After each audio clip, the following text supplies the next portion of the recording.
자, 홈페이지는요, license.kcpta.or.kr이고요. 관련된 자격시험은 K랩이나 어떤 다른 프로그램을 활용하지 않고요. 이론으로만 시험을 보게 되는 시험입니다. 자, 시험 안내 카테고리 안에 시험 개요로 들어가시고요. 전산 세무회계도 있고요. 세무회계 자격증도 있고요. 기업회계도 있는데 지금 현재 여러분이 수강하고자 하는 강의는 기업회계 관련된 자격증 취득 강좌입니다. 자, 기업회계는 전체 급수가 1, 2, 3급으로 구분이 되어 있는데요. 3급은 이제 제가 이제 2급과 3급을 여러분에게 제공을 하고 있고요. 기업회계 3급이 어느 정도 이해가 된 상태에서 기업회계 2급 공부하시는 게 순서상 맞아요. 그리고 또 하나는 기업회계 2급 안에 기업회계 3급이 이론으로 접목되어 있기 때문에 제가 이제 기업회계 2급은 좀 학습해야 될 양이 상당히 많습니다. 그래서 기업회계 3급 수준의 내용들은 간단하게 스킵을 하면서 기업회계 2급에서 중점적으로 다루는 문제를 중점적으로 해서 강의를 진행하고자 해요. 그래서 만약에 기업회계 2급을 수강하고자 하시는 분들은 기본적인 회계 개념이나 차대변 그리고 자산, 부채, 자본, 수익, 비용 중에 조금 기본적인 개정 과목에 대한 회계 처리는 어느 정도 하실 수 있어야 기업회계 2급 강의를 들으실 때 조금 여러분이 숙지가 빠르실 거예요. 그래서 기초적인 강의는 이 강의에 포함되어 있지 않고요. 기업회계 3급이나 다른 회계 기초 자격증을 통해서 여러분이 기본적인 소양을 좀 공부해 주시고요. 기업회계 2급은 기업회계 2급 자격증을 취득하기 위한 어느 정도 수준에서 강의를 진행하고자 합니다. 필기시험만 보게 되고요. 객관식으로 모두 다 봐요. 기업회계 1급은 주관식도 보거든요. 근데 기업회계 1급은 지금 현재 강의가 아니고요. 기업회계 2급 강좌입니다. 필기시험으로 객관식만 응시를 하고 있고요. 그 다음에 아래쪽에 가시면 이제 검정 요강이라고 되어 있는데 기본적인 검정 기준은 기업회계 2급 정도는 재무회계와 원가회계 두 가지 과목으로 이제 과목이 구분이 되어 있고요. 대기업이나 또는 중소기업의 기본적인 회계 실무자의 기본적인 업무 능력을 평가하는 시험이 되겠습니다. 좀 어려워요. 생각보다 아마 어려우실 거예요. 그러니까 조금 더 디테일한 부분들을 시험에 많이 출제하는 편입니다. 자, 그 다음에 기업회계 2급은 그러면 전체 시험은 모두 다 이론으로 시험을 보게 되는데요. 이제 1부와 2부 문항으로 구분이 돼서 시험이 출제가 돼요. 1부는 전체가 25문제인데 재무회계로 구성이 되어 있어요. 일반 기업 회계 기준과 중소기업 회계 기준을 같이 접목해서 중소기업 회계 기준은 뭐 한두 문제, 나머지는 전부 다 일반 기업 회계 기준을 적용하는 시험이 되겠습니다. 그리고 제2부 문제로는 이제 원가 회계, 원가 계산 문제로 출제가 돼요. 전체 제한 시간은 1시간 20분, 80분간 시험을 보게 되고요. 1부, 2부 각각 25문항씩입니다. 그러니까 전체 문항으로는 50문항이 되겠죠. 자, 합격은 70점이 되겠고요. 그다음에 홈페이지에 보셔서 이제 어떻게 시험이 평가 범위가 어디부터 어디까지 있는지 여러분이 이 홈페이지에서 참고하셔서 보실 수가 있는데요. 기업회계 2급을 시험 볼 때는 기업회계 3급에서 공부했던 내용들은 당연히 포함을 한 상태에서 내용이 조금 더 업그레이드가 되겠죠. 기본적인 회계 기초, 뭐 언제나 나올 수 있고요. 금융자산, 현금 등을 말한다고 보시면 되겠어요. 각종 금융상품, 그리고 이제 재고자산과 관련된 회계처리, 그 비유동자산은 유형과 무형자산, 기타 비유동 관련된 자산들을 의미하고요. 부채 계정 중에 이제 사채와 관련된 부분이 조금 더 디테일하게 나올 거예요. 그리고 자본에 대한 계정 조금 중점적으로 많이 나올 거고요. 수익 비용은 뭐 그렇게 어렵지 않아요. 근데 수익이 뭐냐, 비용이 뭐냐보다는 전반적인 개념을 좀 많이 물어볼 거예요. 이렇게 전반적인 개념. 그리고 뭐 결산이나 재무제표 중에는 이익잉여금과 관련된 부분 어떻게 배당하는지, 그리고 이제 오류 수정에 대한 부분 이런 식으로 해서 전체 8가지 챕터로 구분이 되어 있는데 여기 나와 있지 않은 내용도 어느 정도 이제 시험 문제가 나와요. 기업회계 3급을 포함하고 있기 때문에. 그래서 이렇게 이제 재무회계 구분이 되어 있고요. 원가회계는 원가 뭐 기본 개념, 원가 계산, 부문별 원가 계산, 개별 원가 계산, 종합 원가 계산, 그리고 이제 표준 원가 계산 이렇게 이제 원가 계산 범위가 전반적인 2부 과목으로 출제가 되고 있습니다. 합격 점수는 다 더했을 때 이제 50문항이 전체 문항이니까요. 50문항이면 하나당 이게 2점씩 하면 되겠죠. 이렇게 해서 2점씩 하시고 전체 합산했을 때 70점 이상일 때 합격 점수가 됩니다. 그러니까 70점 이상이 생각보다 어렵다는 거 여러분 아시죠? 시험이기 때문에. 그래서 여러분이 이제 이 관련된 시험은 한국세무사회 국가공인 자격시험 홈페이지에서 관련된 정보를 실시간으로 확인하실 수 있으니까 자, 그렇게 이제 확인을 해보시면 되겠고요. 자, 그러면 이제 과목이 둘로 나누네요. 재무회계, 원가회계 두 과목으로 나뉘고요. 자, 지금부터는 이제 1부 재무회계 파트로 여러분이 학습을 하시게 되겠습니다. 재무회계라는 게 그렇죠. 뭐 기업의 재무 상태를 나타내 주는 건데 기업의 재무 상태가 좋아지려면 열심히 돈을 벌어야 재무 상태가 좋아지겠죠.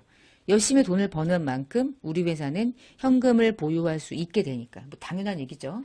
자, 이번 시간에는 이제 이 시험에 대한 간단한 설명을 좀 드렸고요. 재무회계와 관련된 기본적인 개념 체계, 재무제표를 만들어내는 기준, 그리고 관련된 기출문제 중심의 연습문제를 풀어보겠습니다. 자, 1부 학습을 하시는 거예요. 자, 뭐 알고 계시겠죠? 회계는 재무회계, 원가관리회계, 세무회계 이렇게 나뉘어요. 관리회계라는 게 원가회계를 말하는 거예요. 넓게 포함해서.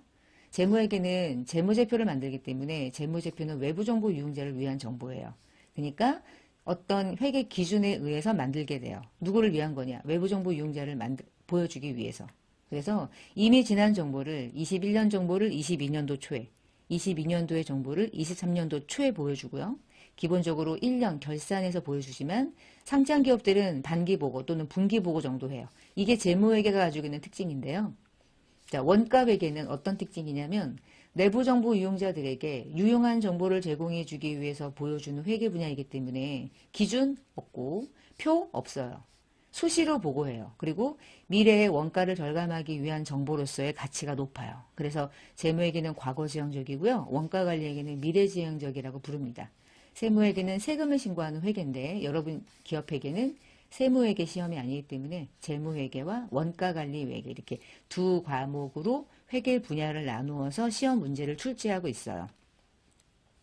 재무보고를 하는 기본적인 수단은 재무제표죠.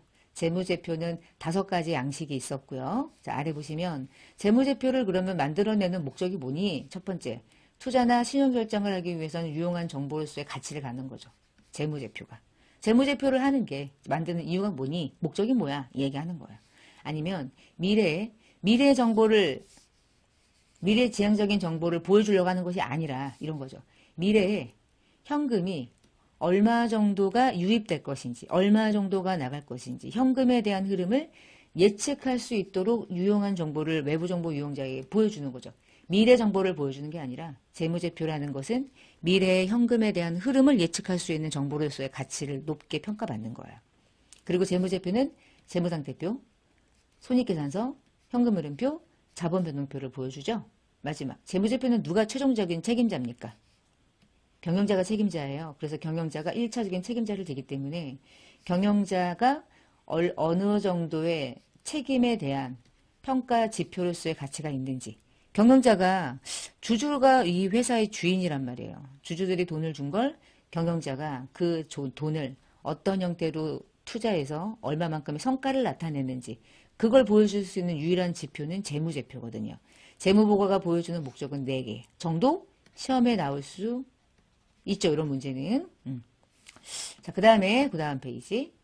재무제표는 매우 좋은 질적 특성을 갖춰야 되는데 이게 무슨 얘기냐면 재무제표가 외부정보 이용자에게 외부 이용자 입장에서 목적에 적합하지 않으면 필요가치가 떨어지죠. 다시 말하면 믿을 수 있는 정보여야만 또 해요. 그래서 목적에 적합한 정보를 충족하기 위해서는 나중에 일어날 일을 예측할 수도 있어야 되고 예측한 정보를 피드백도 돼야 되고요. 그때그때 보여주는 정보로서의 가치도 가져야 돼요. 적시성이라고 부르죠. 제가 지금 하고 있는 거는 기업회계 3급에서 이미 여러분이 좀 학습을 하신 내용들인데 간단하게 정리하는 거예요. 왜냐면 또 기업회계 3급을 혹시나 수강하지 않았을 수도 있지 않을까 뭐 이런 생각으로 한번 간단하게 정리하죠. 목적에 적합한 정보로서의 질적 특성의 하부 속성은 예피적 이런 식으로 우리가 시험을 보기 위해서는 어느 정도 암기가 필요하니까. 근데 이제 반대로 말하면 목적에 적합한 정보라면 얘네들은 믿을 수 있는 정보로서의 가치를 갖는 건데 재무제표를 외부정보 이용자에게 정확하게 표현해줘야죠. 충실하게. 그리고 누가 회계 처리하더라도 동일한 결과가 나와야겠죠. 검증 가능해야 되고요. 한쪽이 치우치지 않도록 편의 없이 중립적으로 재무제표를 만들면 믿을 수 있는 정보의 가치를 갖게 되겠죠. 그래서 신뢰성을 충족하는 하부 속성은 충실성, 검증 가능성, 중립성, 객관식에 나오기 좋은 문제가 이런 거예요. 다음 중 목적 적합성에 해당하지 않는 것 해서 얘를 찡겨 넣는 방식으로 많이 나오니까 구분해서 암기하시면 좋습니다. 이렇게. 재무제표는 누가 봐도 이해할 수 있도록 재무제표를 보여줘야 되는데 이 말은 이해 가능성인데요, 여러분. 회계를 공부하지 않고는 이해할 수가 없죠. 그래서 어느 정도 이해가 어느 정도 되어 있는 사람들을 대상으로 이해 가능하다 이렇게 부르는 거예요. 아무것도 모르는 사람한테 이해할 수 있니? 물어보면 아니요. 아무것도 모르는데요. 이럴 수 있거든요. 그러니까 어느 정도 수준 하에서가 전제입니다. 그리고 비교할 수 있는 정보여야 되는데 A기업과 B기업이 회계 기준이 동일하다면 동일한 회계 기준을 적용했다면 얘가 보여주는 3억과 얘가 보여주는 5억을 이제 비교할 수 있죠. 그래서 기업 간의 비교 가능성도 유지해야 되고요. 또 하나는 A라는 기업의 재무제표를 볼 때 X1년 재무제표와 X2년 재무제표를 한 번에 또 비교할 수 있게 그걸 기간별로도 보고한다 이렇게도 불러요. 그래서 비교 가능성은 기업과 기업 간의 비교 가능성도 유지해야 되고요. 기간별로 재무제표를 비교할 수 있는 정보도 특정을 가져야 돼요. 그리고 또 하나는 동일한 회계 기준이 적용됐을 때 이게 믿을 수 있는 정보죠. 동일한 기준이 아니다. 늘 다르다. 그러면 믿을 수가 없잖아요. 우리는 어떤 데이터를 비교하기 위해서 동일한 재무제표를 펼쳐놓고 비교하고자 하는 것도 큰 의미를 가지니까. 외부정보 이용자는. 질적 특성의 절충의 필요성. 이거 무슨 얘기냐면 목적에 관련된 정보랑 신뢰성은 늘 상충해요. 부딪혀요. 그래서 절충해야 돼. 왜 부딪힌다고 물으냐면 우리가 자산을 외부정보 이용자에게 기말에 보여줄 때 100원 주고 샀는데 내가 1월 6일에는 100원 주고 샀는데 결산하는 날 보니까 150원으로 바뀌어 있는 거야. 시가가 올랐어. 그러면 100원으로 100원으로 장부상의 금액을 유지할 것이냐 아니면 150원으로 바꿔서 보고할 것이냐 인데요. 150원으로 보고하는 이유는 생각해봐요. 이게 지금 X1년 정보면 X2년 3월이나 4월쯤에 이 회사의 정보를 볼 텐데 100원이 현재 비교했을 때 더 시중 가치냐 150원이 더 현재 가까운 가치냐 물어보면 얘인 거잖아요. 그러니까 현재 시가를 최소한 기말 현재 시가로 바꿔서 외부정보 이용자에게 보여주면 어때요? 그렇게 보여주는 방식을 재평가 또는 공정가치로 평가한다 그래요. 근데 내가 돈 주고 산 건 100원이거든요. 나 그럼 100원으로 보고할래 라고 하는 방식은 원가 자체를 예전에 돈 주고 산 원가를 그대로 유지한 상태에서 재무제표를 보고하겠다. 그런 원가 모형 또는 역사적인 원가라고 부르거든요. 둘 다 할 수 있을까요? 두 개 중에 하나를 택해야 될까요? 두 개 중에 하나를 택해야 돼요. 얘가 중요하면 얘를 택하고요. 얘가 중요하면 얘를 택해야 돼요. 둘 다 할 수 없다. 이런 얘기 하는 거예요. 그 다음에 우리가 손익계산서를 만들 때 비용은 이번 연도에 발생은 됐으나 지급되지 않았다 할지라도 발생시켜야만 한다. 현금이 나갔다고 비용은 아닌 것이다. 그런데 신뢰성이 중요한 사람들은 현금 나간 게 진짜지 뭐 돈 나가지도 않았는데 뭘 비용이냐 이렇게 말할 수도 있잖아요. 그래서 신뢰성은 현금을 중심으로 작성하는 것을 신뢰성을 따지는 방식이고 발생주에 의해서 회계 처리를 했던 이유는 목적에 적합한 정보를 충족시키기 위해서 그랬던 거예요. 우리가 이자가 4월 1일에 친구한테 돈을 빌려가지고 내년 3월 1일에 이자를 지급한다고 하면 이때 120원의 이자를 지급한다고 했을 때 120원이 지급되는 시점은 내년 3월이지만 이 120원은 이때부터 계속 이자가 쌓인 거잖아요. 지급은 내년에 하더라도 발생된 건 이번 연도 4월부터 12월까지 요 기간에 속한 건 당해년도 이자 비용이라는 기간이 속한 거죠. 이미 발생이 된 거예요. 발생이 됐지만 현금이라는 게 지급되지 않았을 뿐이죠. 그럼 우리가 손익계산서에 반영하는 수익과 비용은 돈이 나가고 들어오는 것을 중심으로 작성할 것이냐. 이번 연도, 당해년도 기간에 발생된 걸 기준으로 손익에 반영해서 당기 손익을 만들 것이냐. 이게 초점인데 우리는 이렇게 가겠다 이 얘기죠. 발생주의에 의해서. 자, 그리고 기간이 오래 걸리는 수익은 진행되는 시점마다 진행률을 측정해서 수익을 인식할 수도 있어요. 그러면 진행 기준이고요. 아니야. 나는 완성됐을 때 그때가 진짜니까 진짜 수익이 완성됐을 때 그때 수익을 잡을래. 그럼 완성 기준이 더 적합하다고 보는 관점이거든요. 어떤 기준이 더 명확하고 정확할까요? 알 수 없어요. 둘 중에 하나를 택하는 대로 가는 거예요. 그런데 대부분 우리나라는 장기간 뭔가 수익이 창출되는 건설업 같은 곳들은 거의 100% 진행 기준에 의해서 해요. 완성이 5년 뒤에 되는데 5년이라는 기간이 되기까지는 수익이 없는 상태로 재무제표가 만들어지는 문제가 생길 수 있거든요. 그래서 그런 문제를 해결하기 위해서 대부분 여러분 느낌 꽤 많이 공정가치 측정하거든요. 그리고 손익계산서는 기본적으로 발생주의에 의해서 만들어요. 수익은 대체적으로 진행 기준에 의해서 만들죠. 그러니까 뭐가 어디에 조금 더 치우치고 있다고 느낌이 드세요. 그렇죠? 이쪽에 조금 더 치우치긴 하죠. 무게가 이렇게 저울이 있으면 아무래도 좀 이렇게 가는 것 같아요. 목적에 적합한 정보가 신뢰성보다 조금 더 많이 지금 활용하고 있는 특성이지 않나 생각되고요. 중간에 재무제표를 만드는 거는 목적에 적합한 정보입니다. 왜 그러냐면 정확한 정보는 결산돼봐야지 알거든요. 그러니까 연차 재무제표는 믿을 수 있는 신뢰성 있는 재무제표. 중간에 보여주는 건 그때그때 보여주기 위한 정보죠. 그러니까 적시성이라고 하는 정보가 해당된다라고 보시면 되겠어요. 자, 그러면 이제 그 다음 페이지로 넘어가서 다 이렇게 시험에 나오거든요. 재무정보는 어떤 제약의 요인이 있는데요. 재무제표를 만들기 위한 재무제표를 만들 때 내가 그걸 보여줌으로써 기대가 되는 효익이 그걸 만들어낼 때 들어가는 비용보다 커야지 의미가 있죠. 그쵸? 근데 만약에 비용이 크고 그것을 보여줬을 때 재무제표에서 기대가 되는 효익이 작으면 그러면 굳이 만들 필요가 없죠. 그 얘기예요. 그래서 재무보고를 통해서 제공되는 정보의 효익이 재무제표를 작성할 때 들어가는 돈, 지출되는 원가보다 커야 된다. 매우 주관적인 개입이 되는 부분도 있기는 하지만 이 효익이라는 게 딱 눈에 보이거나 딱 어떤 화폐 가치로 카운트가 되지 않는 경우가 많거든요. 그러나 재무정보를 만들어내는 기본적인 제약 요인 중에 하나는 비용보다는 효익이 커야죠. 그러면 재무제표를 만드는 의미가 있습니다. 이렇게 부르는 거예요. 그리고 재무제표는 목적에 적합한 정보, 신뢰성을 갖춘 정보라고 할지라도 그 정보 자체가 매우 중요성이 떨어진다면 굳이 표시할 필요는 없어요. 그래서 중요한 정보라면 인식한다. 중요하지 않으면 굳이 인식하지 않는다. 뭐 그런 개념으로 인식에 대한 제약도 좀 있습니다. 자, 우리가 공부했던 재무제표 5개가 있죠. 재무상태표, 손익계산서, 자본변동표, 현금흐름표, 주석. 이 4개 중에 일정 시점의 정보를 보여주는 건 유일하게 재무상태표고요. 나머진 전부 다 기간에 대한 정보죠. 그리고 모든 정보는 발생주인데 하나만 현금주예요. 이게 현금흐름표가. 현금흐름표만 현금주에 의해서 작성을 했어요. 뭐 그런 것도 좀 알고 계시면 좋겠어요. 주석은 재무제표를 이해하는데 설명해 주는 부분이죠. 주석은 어떤 표라고 부르기는 애매한 어떤 설명서라고 생각하시면 되겠습니다. 재무제표는 몇 개 있나요? 그러면 5개가 있습니다. 이건 아시겠죠? 어느 정도 이제 기본이 돼 있으니까. 자, 우리가 재무상태표를 뒤에 공부할 건데 재무상태표를 보여줄 때는 자산부채 자본으로 구분해서 기재한다. 구분 표시. 반드시 자산과 부채는 마음대로 상계하지 말고 총액으로 표시한다. 총액주의.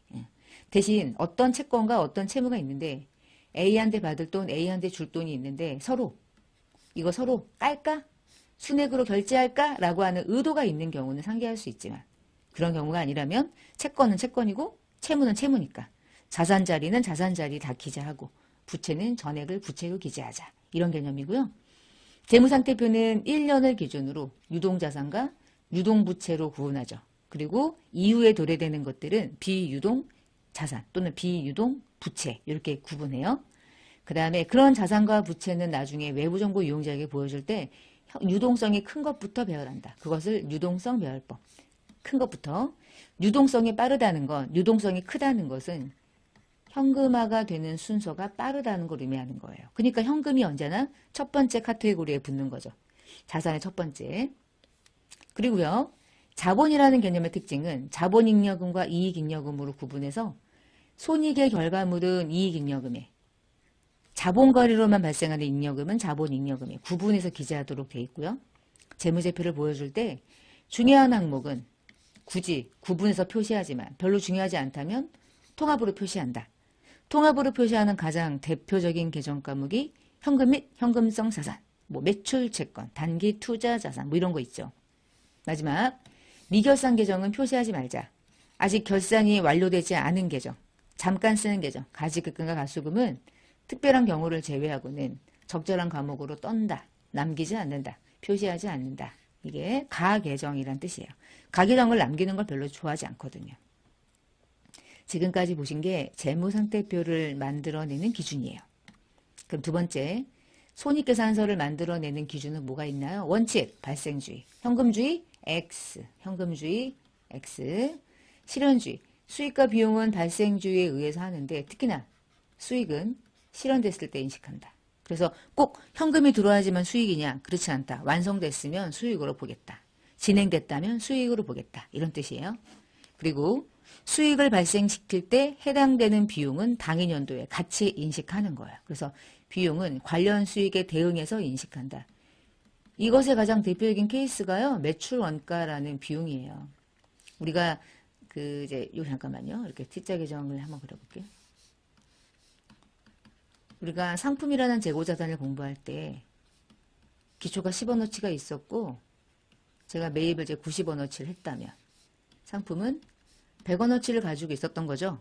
근데 굳이 기말을 마감하는 이유는 뭐예요? 기말이라는 의미가 뭐예요? 기말은 상품을 판매하지 않았고 기말 재고자산으로 보유하고 있다는 뜻이잖아요. 그러면 나머지 85가 뭐란 얘기예요? 이게 매출원가죠? 이걸 비용으로 대체하는 거죠. 100원이 돈 나갔다고 그래서 100원 전체가 비용으로 처리돼서는 안 돼요. 왜냐하면 기말재고자산은 여전히 자산의 형태로 남아있는 거고 내년에 팔면 내년에 비용 처리해야죠. 이것만 올해 비용 처리하는 거야. 올해 판매된 것만 올해 비용 처리하는 거거든요. 그래서 뭐 현금이 나갔다고 비용이냐? 아니. 단기에 85원이 얼마에 팔렸느냐에 따라서 이익이 나오는 게 정확하지. 네가 돈 주고 사온 거 다 내 비용 처리하지 않아. 그래서 기초 기말을 가지고 정말 내가 올해 연도, 당해 연도에 판매한 원가를 구해서 그 원가만큼을 비용으로 배분할 거야. 그런 개념이 매출원가라는 대표적인 수익과 비용을 대응시키는 계정이에요. 자, 그리고 언제나 재무제표의 토탈 계정 중에 어떤 계정도 예외 없이 순액으로 기재하지 않고요. 반드시 총액으로 기재하도록 돼 있어요. 순액으로 기재하면 잔액만 남게 되니까 계정 과목의 모든 거래가 하나도 보이지 않을 거 아니에요. 그러니까 반드시 총액으로 기재하고요. 손익계산서를 만들 때는 매출 총익, 영업이익, 법인세 빼기 전에 이익 또는 중단했을 때 손익 그리고 마지막에 당기순이익 이런 식으로 해서 손익을 구분해서 계산해서 외부정보 이용자에게 여기까지 번 돈, 그 다음에 번 돈 이런 식으로 중간중간에 계산해요. 그래서 손익 계산서인 거죠. 손익계산서 만드는 작성 기준. 자, 현금흐름표는 뒤에 이제 현금흐름표 편에서 조금 자세하게 볼 건데 현금흐름표에서 말하는 이 현금은 얘를 말하는 거예요. 재무상태표에서 말하는 현금 및 현금성 자산을 의미하는 거고요. 현금흐름표는 재무제표 중에 유일하게 발생 기준이 아니라 현금 기준에 의해서 만들어내는 재무제표가 돼요. 현금흐름표를 만드는 방식은 두 가지인데요. 직접법과 간접법이 있는데 직접법과 간접법. 직접법은 현금에 대한 여러 가지의 그 내역을 직접적으로 유입이 얼마고 유출이 얼마인지를 영업활동에 대한 현금 흐름을 이런 식으로 작성하는 방식인데 반해서 간접법은 영업활동으로 발생하는 현금의 흐름이 손익계산서에서 만들어진 당기순이익으로부터 출발해서 계산하면 어때? 그런 식으로 당기순이익이라는 금액으로부터 현금에 대한 유입액과 유출액과 관련이 없는 것들을 제거하면서 현금에 대한 흐름을 분석하는 방식이 간접법이라고 부르거든요. 그래서 현금흐름표가 두 가지 방식이 있구나. 어떤 활동이 있는지는 뒤에 공부하면서 우리가 공부를 하시면 되겠구나. 여러 가지 활동으로 구분하는데요. 첫 번째가 영업활동, 두 번째가 투자활동, 세 번째가 재무활동. 이렇게 해서 활동을 세 가지 형태로 나누어서 현금흐름표를 작성하게 돼요. 어떤 활동은 현금이 들어올 거고요. 어떤 활동은 현금이 나가기도 하겠죠. 뭐 다양하게 일어나니까.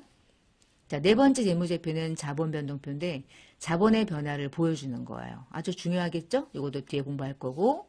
마지막 주석은 이때까지 나타냈던 내용 중에서 추가적으로 기술해 주는 거죠. 가장 유용하고 의미 있는 정보가 되겠습니다. 그래서 여기 아래쪽에 그림을 잠깐 보시면 재무상태표라고 하는 양식에는 자산, 부채, 자본이 들어가죠. 손익계산서에는 수익과 비용이 들어가요. 이 중에서 자산 중에 현금만 따로 분류해서 현금 흐름표를 만들어 주는 거고요. 이 중에 자본만 따로 구분해서 자본 변동표를 만드는 거예요. 그래서 네 가지 재무제표가 나오는 거고요. 이 네 가지를 다 묶었을 때 설명해주는 또 다른 추가 설명서를 우리가 이제 주석이라는 재무제표로 한 번 더 이해를 돕기 위해서 작성하는 거예요. 자, 재무제표를 만들 때는 5가지 계정, 5가지 요소로 구분되어 있죠. 자산, 부채, 자본, 수익, 비용입니다. 자산은 이런 거죠. 과거의 어떤 일로 인해서 기업이 현재 들고 있습니다. 그게 나중에 돈이 되겠죠. 유입될 가능성이 높은 기대가 되는 자산이죠. 근데 부채는요, 반대로 과거 사건의 결과로 경제적인 효익이 내재되어 있는 기업으로부터 유출될 가능성이 높은 거. 나중에 그래서 나갈 돈, 의무를 말하는 거고요. 대부분의 자산은 이제 권리 같은 개념이죠. 아니면은 특별한 그 자산이 될 수도 있고요. 형체가 있든 형체가 없든. 결국은 유입 가능성이 높은 건 자산, 유출 가능성이 높은 건 부채.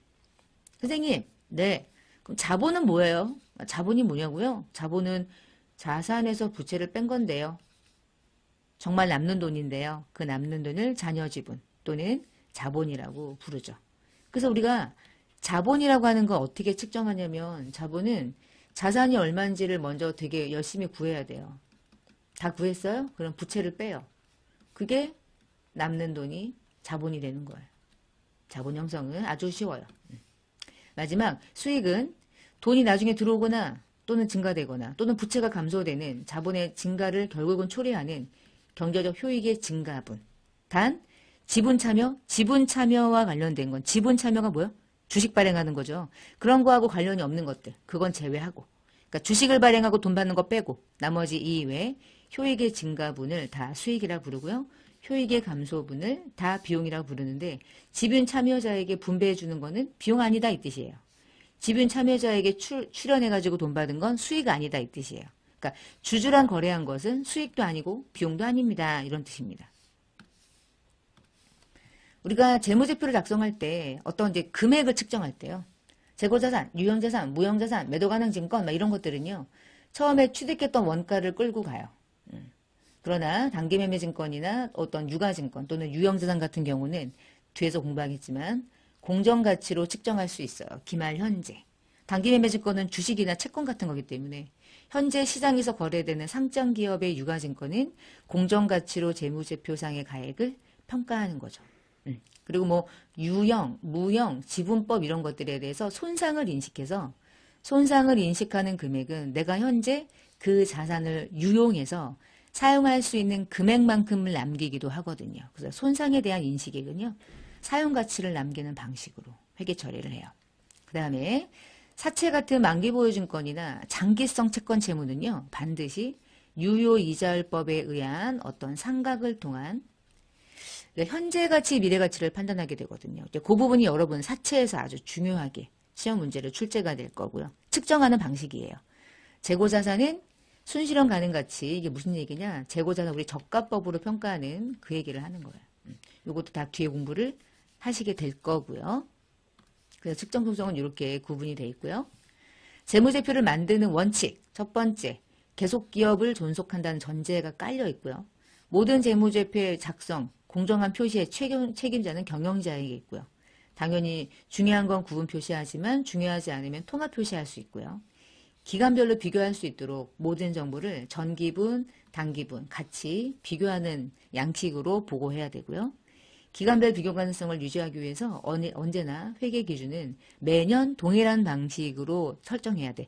다른 방식으로 재무제표를 만들어버리면 전년도 대비 당해년도 비교할 수가 없잖아요. 같은 기준이 아니니까. 그 다음 6번째, 재무제표는 이해할 수 있고 간단하게 명료하게 표시하며 다음의 기재사항이 반드시 기재가 돼야. 첫 번째가 나는 누군지 재무제표에 이름이 먼저 들어가고요. 어떤 회사인지 들어가요. 그리고 재무제표 중에서 재무상태표를 나타내는 거는 보고기간 종료일이지만 회계기간이 필요한 거는 손익계산서, 현금흐름표, 자본변동표죠. 그러니까 얘는 재무상태표. 요 세 개는 회계기간이 필요한 거야.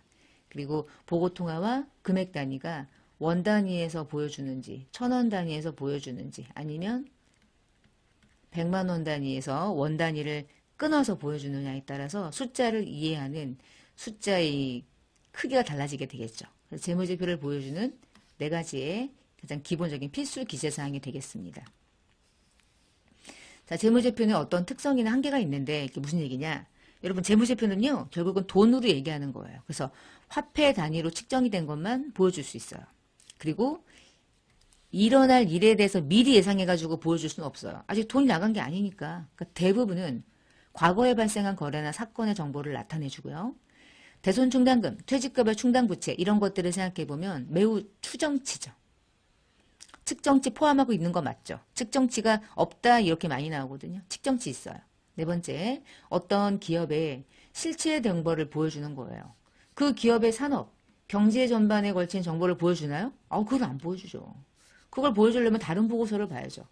재무제표가 보여주는 거는 기업 실체의 정보를 보여줄 뿐이에요. 그 기업의 산업과 경제 전반에 걸친 여러 가지의 정보를 보여주는 기능까지는 재무제표가 하기는 어려워요. 그러면 뭐 재무제표가 뭐 신인가? 그렇게까지 모든 정보를 볼 수는 없거든요. 자, 재무제표를 만들 때 우리가 앞서서 적시성, 전년도 재무제표, 재무제표를 보여줄 때 이번 연도 1년 재무제표를 결산하기 전에 중간중간에 보여줘야 돼요. 왜요? 목적에 적합한 정보를 충족하기 위해서 그렇게 하는 게 분기반기라고 그랬죠. 그러면 그런 재무보고서를 중간재무보고서, 중간재무제표 이렇게 부르는데요. 중간보고서는 한 회계 기간보다는 짧죠. 짧으니까 분기반기 나오는 거죠. 한 회계년도 1년보다 길진 않아요. 6개월 아니면 3개월이니까. 적시성을 확보하기 위해서 중간의 재무제표를 유용성을 높이기 위해서 보여줘요. 다 이제 문제가 뭐냐면 결산이라는 걸 완벽하게 하지 않은 상태라 매우 주관적인 부분이 개입될 가능성이 약간 있어요. 그래서 신뢰성이 떨어져. 그치만 이걸 보여주는 걸 매우 중요하게 생각해. 중요한 건 적시성을 중요하게 판단하기 때문이에요. 누가? 외부정보 이용자가. 외부정보 이용자가 유가증권 시장에서 다양한 기업의 정보를 실시간으로 보고 싶어 해요. 투자 가치를 판단하기 위해서. 그러면 재무제표를 1년 동안 기다리시오. 이렇게 해가지고는 아무도 투자를 안 하겠죠. 그러니까 중간중간에 보여주는 게 통상적으로 그래요. 자, 아래쪽에 중간에 재무제표 보고서를 외부에 보여줄 때는 네 가지가 기본적으로 보고됩니다. 주석까지는 원하지 않아요. 근데 보시면은 재무상태표 이제 손익계산서를 보여줄 때 이게 무슨 얘기냐면 만약에 2분기 중간 보고서다. 2분기 중간 보고서면은 4월부터 6월 거잖아요. 근데 재무상태표는 4월부터 6월까지가 아니죠. 언제 현재니까 6월 말 현재 이렇게는 보여줘요. 근데 손익계산서는 4월 1일부터 6월 말까지도 보여주고 1월 1일부터 6월 말도 가능해요. 이미 정보가 있으니까. 자, 자본 변동표도 1월부터 6월 이런 식으로. 근데 이제 당해 연도를 보여줄 때 전년도도 보여준다고 그랬는데 재무상태표 생각해봐요. 여러분 재무상태표는 전년도 6월 말까지 보여줄 수가 없어요. 그건 아무 의미가 없어요. 전년도는 이미 결산이 된 상태잖아요. 그래서 전년도는 여전히 전년도 12월 말 현재 정보를 같이 보고합니다. 대신 당해년도는 6월 말이죠. 해당되는 날짜가 같은 날의 기준이 될 수가 없어요. 그러나 이때 잔액과 이때 잔액을 비교하는 것은 큰 의미가 있죠. 6개월밖에 안 지났잖아. 근데 이때가 10억이었는데 얘가 50억이래. 그러면 6개월 사이에 40억이 증가한 것은 큰 의미가 있잖아요. 그러나 나머지 손익계산서, 자본변동부, 현금흐름표는 동일한 기준으로 외부정보 이용자에게 다 보여줄 수 있어요. 어차피 기간 개념이니까. 재무상태표는 시점의 개념인 거고. 그러니까 이제 만들어내는 표 자체가 좀 의미가 다른 거죠. 보여주는 숫자의 개념도. 자, 그 다음 메뉴 중소기업과 관련된 일반적인 회계처리 특례인데요. 중소기업 회계처리 특례는 외부 이해관계자가 매우 적어요. 정말 뭐 소규모 중소기업이야. 그러면 일반 기업 회계 기준도 어렵게 느껴. 그래서 특례 기준으로 상장법인이나 금융회사가 아닌 정말 뭐 소기업에 해당하는 기업들은 파생 상품이 만약에 있다 할지라도 평가를 하지 않아도 되고요. 시장성이 없는 지분증권에 대한 평가, 손상 같은 거 어려운 거 하지 않고요. 지분법 안 하고요. 장기성 채권이나 채무에 대해서 현재 가치 평가 같은 거 하지 않아요. 몰라 잘. 장기 채권, 장기 채무는 어떤 이자율을 적용해서 현재 가치로 평가하느냐에 따라서 매우 주관적인 금액으로 접근할 수도 있고요. 상당히 까다롭거든요. 그리고 뭐 중소기업이 어떤 주식기준 보상거래 이게 좀 어려운 회계 처리가 일어날 수가 없거든요. 그래서 그런 어려운 회계 처리 대부분 파생상품 있는 중소기업 없고요. 시장성이 없는 지분증권을 가지고 있는 대부분의 중소기업이 없다고 생각하시면 돼요. 그래서 좀 복잡한 주식과 관련된 지분증권 회계 처리 그리고 장기성 보유하고 있는 채권 채무를 오랜 기간 동안 가지고 있으니까 계속 이자가 붙는 형태인 거지 지금의 가치와 미래의 가치가 같을 수가 없거든요. 그래서 미래 현금의 1억을 현재 가치로 환산했을 때는 1억보다 적은 가치일 텐데 그 현재 가치를 평가하는 것 자체를 X. 그리고 어떤 수익을 인식할 때 1년 안에 기간이 완료되는 경우에 완성된 날 그냥 수익으로 기본적으로 인식하자. 그래서 그렇게 오랜 기간 동안 진행 기준에 의해서 인식하지 말고 1년 안에 도래되면 바로 수익으로 인식하자. 완성됐을 때. 그리고 이제 유형자산, 무형자산에 대해서 내용연수나 잔존가치를 회계에서 정하는 결정과 법인세법에서 그 세법에 의한 기준이 좀 다를 수 있는데요. 법인세법에 의한 기준을 내용연수와 잔존가치에 대한 결정을 법인세법에 의해서 결정하는 내용을 그대로 따르는 방식으로 회계 처리해도 전혀 무방하다고 해요. 그리고 장기할부 같은 경우도 토지나 건물 등을 장기할부로 결제가 되는 경우가 있거든요. 근데 이제 그때도 현재 가치 평가하거나 그러지 않고요. 회수가 되는 날에 그냥 실현되는 것으로 돈을 그때 번 것처럼 보겠다는 뜻이고 법인세가 실제로 회계 기준에서 계산되는 재무제표상에서 만들어지는 법인세 비용과 법인세법을 적용했을 때 법인세 비용은 달라요. 그래서 회계 처리했을 때 법인세 비용과 실질적으로 법인세법에 의해서 세무 조정했을 때 법인세가 다를 수 있는데 그것을 다르게 가지 말고 그냥 동일하게 가겠다. 그래서 법인세에서 의한 회계 처리를 그대로 적용하기도 합니다. 자, 조금 더 디테일한 부분들은 이제 문제를 푸시면서 이 연습 문제가 기출문제를 한 3개년치, 4개년치에 대한 기출문제를 모아서 여러분과 함께 시험 대비 목적상 푸는 거거든요. 이렇게 푸시면서 이런 것도 좀 추가적으로 공부를 해야 되겠구나. 사실 어떤 이론에서도 설명하지 않은 것들을 문제에 종종 내기도 하거든요. 그럼 세 번째 연습 문제를 좀 풀어볼게요. 개념체계, 재무회계 개념체계 설명 중에서 틀린 것을 고르는 문제래요. 첫 번째, 회계기준 제정기구가 회계기준을 제정하거나 개정함에 있어서 준거하는 재무회계와 관련된 기본적인 개념체계, 그 개념에 대한 정보는 일관성 있는 지침을 제공한다. 일단 여기서 회계기준 제정기구라고 하는 게 한국회계기준원이 되는데요. 제가 여기서요, 이렇게 해서 한번 띄워볼게요. 한국회계기준원 이렇게 한번 띄워볼게요. 네, 바로 뜨죠.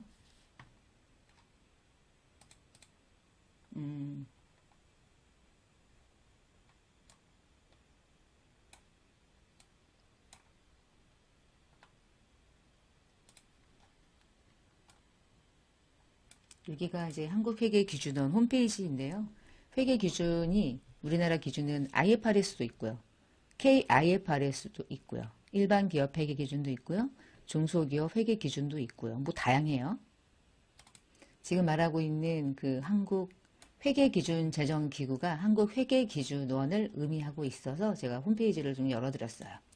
두 번째, 재무제표를 작성하는 작성자가 회계기준을 해석하거나 적용해서 재무제표를 만들어낼 때 또는 특정한 거래나 사건에 대한 회계기준이 미비한 경우에 적용할 수 있는 일괄적인 지침을 말하는 게 개념체계예요. 그러니까 우리가 회계기준이라고 하는 게 개념체계와 관련된 부분에서 회계기준을 제정할 때 일관성 있는 지침의 역할을 하는 게 개념체계인 거예요. 일관성 있는 지침의 역할을 하는 게. 그 다음 외부감사인이 감사 의견을 표명하기 위해서 회계기준을 적용했을 때 적정한지 특정 거래나 사건에 대한 회계기준이 미비했다면 회계처리와 관련된 적정성을 판단할 때 어떤 기초가 되는 일괄적인 지침을 말한다. 일관성 있는 지침을 말한다. 그게 뭐니? 개념체계구나. 자, 이 개념체계는 구체적인 회계처리 방식이나 공시에 대한 기준을 적용하는 것이 목적이 될 수는 없어요. 구체적인 회계 처리는 기준에 있는 거야. 회계 기준에. 그래서 개념체계가 뭐니? 회계 기준은 아니에요. 회계 기준은 아니지만 구체적인 회계 처리를 하거나 어떻게 하는지 기준을 정확하게 보여주는 역할은 하진 않아요. 일관성 있는 지침서를 나타내 주는 거죠. 그런 재무제표의 기본적인 개념체계를 아래와 같이 객관식으로 문제를 출제하니까 이 문제를 보시면서 개념체계와 회계 기준에 대한 걸 상충하는지 또는 어떤 것에 대한 의미를 가지고 있는지 개념체계가 무엇인지를 이렇게 물어보는구나 이렇게 이해하시면 돼요. 자, 그 다음에 잠깐 여기서 밑에서 요 문제는 요 문구는 좀 보셔야겠네. 개념체계의 내용이 특정 회계 기준과 상충되는 경우는 회계 기준이 개념체계에 우선한다. 개념체계가 더 우선한다. 그렇지는 않아요. 우리는 회계 처리를 하기 위한 공부를 하는 거니까 회계 기준이라는 걸 만들기 위한 개념체계라는 지침서가 있을 뿐인 거예요. 자, 답은 4번이 되겠습니다. 두 번째 문제. 기업회계 기준상 재무제표의 기본가정 설명 중에서 들어갈 말로 알맞은 것은 우리가 기본가정은 기업회계 상급에서 봤죠. 계속기업의 가정, 기업 실체의 가정, 존속의 가정 이런 게 있었죠. 자, 기업 실체의 경영 활동에 있어서 청산, 축소를 가정하지 않고 그 얘기는 계속적으로 기업을 영위한다는 가정하에서 회계 처리하는 거죠. 자, 이렇게 그 목적을 수행하기에 충분할 정도로 장기간 동안 존속한다는 계속기업의 가정은 재무제표를 어떻게 평가하는 것을 근거로 제공합니까? 지금 10년째 된 기업이라고 해볼게요. 왜 10년째 된 기업이요? 지금 계속적으로 장부를 만들어 가잖아요. 10년 전에 1억. 매년 공정가치가 바뀜에도 불구하고 공정가치 평가를 모두 다 하지 않는 이유는 1억이라고 하는 자산은 언젠간 처분할 건데 우리는 올해만 처분하는 것이 아니라 계속기업이라는 가정에 깔려있기 때문에 1억이라는 금액이 예전의 원가를 그대로 고수한다고 해도 그다지 문제가 없는 거예요. 만약에 저는 이번 연도에 회사를 중단하겠다. 그럼 현재 가치로 평가하고 터는 거죠. 그러나 역사적인 원가를 가지고 외부정보 이용자에게 재무제표를 보여주는 근거가 되는 것은 계속기업의 가정을 깔고 있기 때문에 만약에 중단한다면 옛날의 원가는 필요 없죠. 오늘 현재 얼마의 가치냐에 따라서 그 기업의 가치가 측정되는 거니까. 답은 세 번째. 재무제표의 기본 요소에 대해서 측정하는 설명 중에서 틀린 것을 고르세요. 재무제표 요소는 자산, 부채, 자본, 수익, 비용이잖아요. 첫 번째, 자산의 취득원가는 취득했을 때 내가 대가로 지급하는 어떤 현금 또는 현금과 유사한 등가에 기타 지급수단의 공정가치를 말하고요. 역사적 원가와 동일하다. 왜냐하면 제가 유형자산을 취득할 때 그 당시에 내가 돈 주고 산 게 그 당시 공정가치죠. 근데 그게 2년 지나면 역사적 원가가 되는 거잖아요. 그 얘기를 하는 거죠. 두 번째, 이행가치는 독립적인 당사자 간의 현행 거래에서 자산이 매각되거나 구입되거나 부채가 결제되거나 이전될 수 있는 교환가치를 말하는 것은 이게 이행가치가 아니라 오히려 저 공정가치를 의미하는 거죠. 페어밸류. 공정가치가 현재 내가 이 자산과 맞교환했을 때 주고받을 수 있는 가치가 되는 거겠죠. 답은 2번이 틀린 설명이 될 거고요. 세 번째, 순실현 가치는 나중에 그것을 팔 때 받을 수 있는 돈, 수취해서 받을 수 있는 돈에서 그것을 이루기 위해 들어가는 돈, 비용을 차감한 순수하게 회수될 수 있는 가능액. 다른 말로 순실현 가능액. 순실현 가능액은 뒤에서 공부할 때 여러분 이제 그때 정확한 용어를 아실 거예요. 재고자산에서. 적합부 평가할 때 순실현 가능 가치로 평가를 하거든요. 네 번째, 사용 가치는 현재 가치를 의미합니다. 현재 이 기업이 그 자산을 사용할 수 있는 정도의 가치. 미래 가치가 아니라 현재 가치. 그게 현재 사용할 수 있는 가치가 되겠죠. 답은 2번이 되겠고요. 재무상태표에 대한 설명 중에서 틀린 것을 고르시오. 자본은 자산에서 부채를 뺀 잔여 금액이고요. 주주의 청구권을 말하는 게 맞죠. 기간별 비교 가능성을 제조하기 위해서 전기, 단기 비교하는 형식으로 만든다. 맞죠?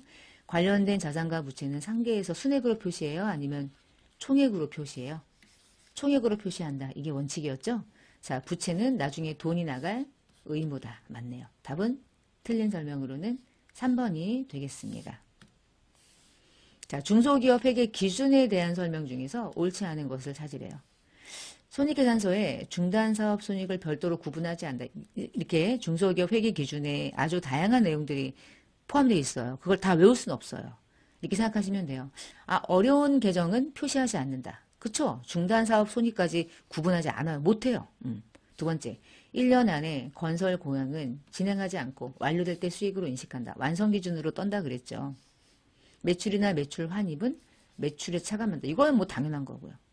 손익계산서에서 포괄된 이익 계정은 손익계산서에 반영돼야 될 포괄이익은 기타 포괄 손익 누계액에 반영한다. 기타 포괄 손익 누계액까지 개념을 잡는 것은 중소기업 회계기준과는 아무 관계가 없어요. 어려워요.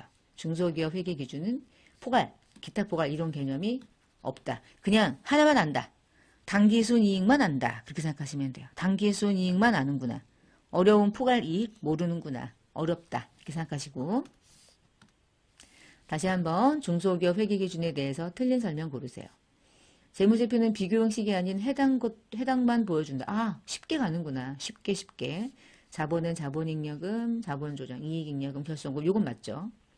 이자 수익은 유효이자율이나 정액법 중에서 적용해서 기간이 경과될 때마다 인식하는 거 맞고요.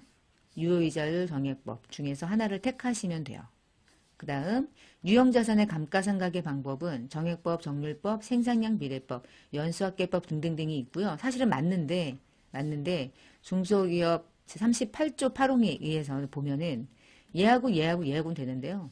얘는 쓰지 않아요. 되게 이상하거든요. 이렇게 해서 얘는 암기를 하나 합시다. 이렇게 이 부분은 자, 정액법, 정률법, 생산량 비례법까지는 하나 선택하는 거 오케이.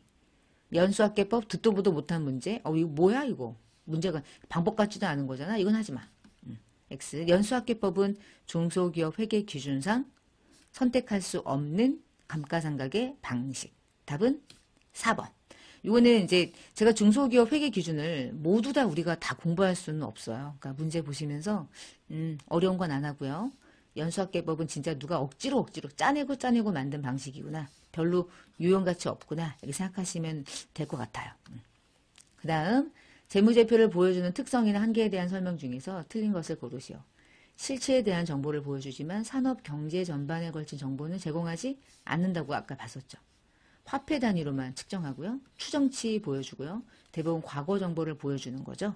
재무제표의 특성 중에 틀린 설명이었습니다. 1번. 마지막 질적 특성 중에서 목적에 적합한 정보와 관련된 설명 중에서 아닌 것을 적시에 보여준다. 치우치지 않아야 된다. 이건 중립성이죠. 예측할 수 있어야 된다. 기대치를 확인할 수 있어야 된다. 예측가치. 이게 피드백이죠. 기대치를 확인하는 거니까 피드백. 예측가치, 피드백가치, 적시성. 피적은 목적 적합성. 중립성은 신뢰성에 해당하는 질적 특성. 답은 2번. 그러니까 신뢰성에 해당하는 특징 중에 하나는 표현의 충실성, 검증 가능성, 중립성. 이 세 개가 신뢰성을 충족하는 질적 특성의 하부 속성에 해당하는 특성이 되었습니다. 그래서 이렇게 질적 특성에 대한 설명 중에서 목적에 적합한 정보 예피적 중에 잘못 들어와 있는 것, 신뢰성에 해당하는 것 중에 잘못 들어와 있는 것, 성격이 다른 질적 특성 이런 식으로 이제 분리해서 객관식으로 문제 출제 많이 하니까 이 부분은 이런 식으로 여러분이 시험 대비를 하시면 되겠습니다. 객관식이 은근히 어렵죠. 이런 형식으로 재무회계 25문항 중에서 2문제씩 나오기도 하고요. 어떨 때는 한 문제 나오기도 하고 그래요. 그러니까 많이 나오면 2문항 정도가 요 범위에서 시험 문제로 출제가 되고 있다고 보시면 되겠습니다.